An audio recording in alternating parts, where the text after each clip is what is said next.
All right, so today we are going to create the most perfect, glossy, umami-rich honey soy chicken you've ever had. And the best part? We're going to do it by mastering just one single powerful technique. A technique that's going to change the way you cook, for real. Let's jump right in. And that's it. That's the whole story right there. The entire success of this dish, all of it, hinges on you understanding and controlling two totally different phases of cooking. First, you've got this fast, high-heat sear that creates an absolutely incredible texture. And then you've got a slow, patient, low-heat simmer that builds that deep, unforgettable flavor. You get this right, and I promise you, you have unlocked the secret.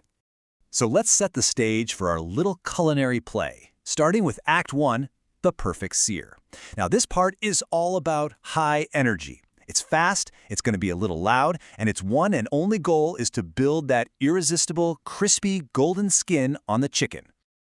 Before the action really starts, we have to prep our star performers, about 6 to 8 bone-in, skin-on chicken thighs.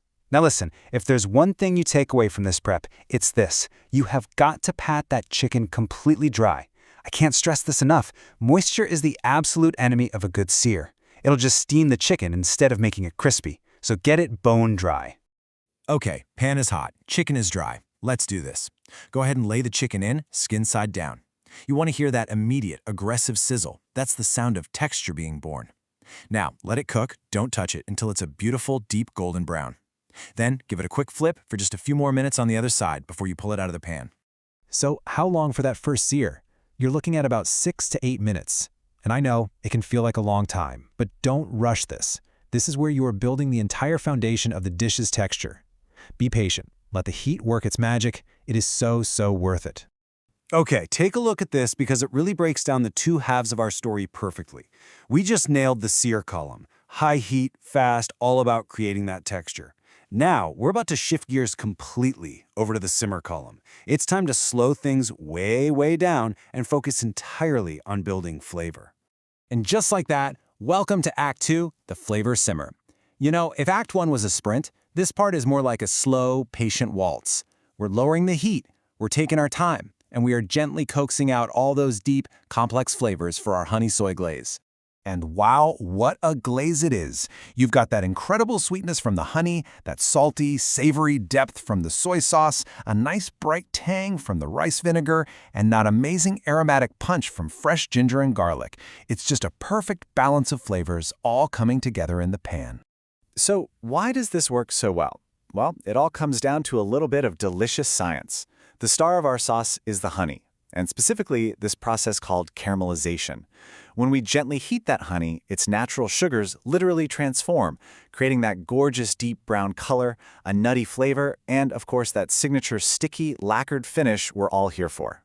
So here's how we pull this off. In that very same skillet, lower the heat. We do not want to burn anything. Toss in the garlic and ginger for just like 30 seconds until you can really smell them. Then pour in your honey, your soy sauce, and the vinegar. Just let it all simmer gently for about 3 to 4 minutes. You'll actually see it start to bubble and thicken up beautifully. And now for the moment we have all been waiting for, the grand finale. This is it. This is where our perfectly seared chicken with its crispy skin and our deeply flavorful simmering sauce finally come together. Okay, the chicken goes back into the pan, but wait, pay close attention here. This is super important. Place it skin side up. This is absolutely key. This way, the chicken can finish cooking right there in that delicious sauce, soaking up all that flavor, while that crispy skin stays safely above the liquid, preserving all that amazing texture we worked so hard to create. Let this simmer away for about 8 to 12 more minutes. But honestly, don't just watch the clock. Watch the sauce. Your eyes are your best tool here. You're looking for that moment when it becomes thick, glossy, and sticky enough to coat the back of a spoon. That's when you know it's ready to cling perfectly to that chicken. We are in the home stretch. To finish this off, if you want your sauce even thicker, a tiny bit of a cornstarch slurry will do the trick instantly. Then you're going to sprinkle on some toasted sesame seeds for a little nutty crunch and some fresh sliced green onions. They add this bright, sharp contrast that just cuts right through all that richness. It is the perfect final touch. And there you have it. You haven't just made a delicious meal, you've learned a seriously powerful secret that you can use in so many other dishes. You've officially mastered the power of 2 heats. The biggest takeaway here is just so beautifully simple. High heat is for texture, Think crispy skin, a perfect sear on a steak, or charred vegetables. And low heat is for flavor, coaxing out sweetness, deepening sauces, and making food incredibly tender. If you master this one principle, you've mastered one of the biggest keys to incredible cooking.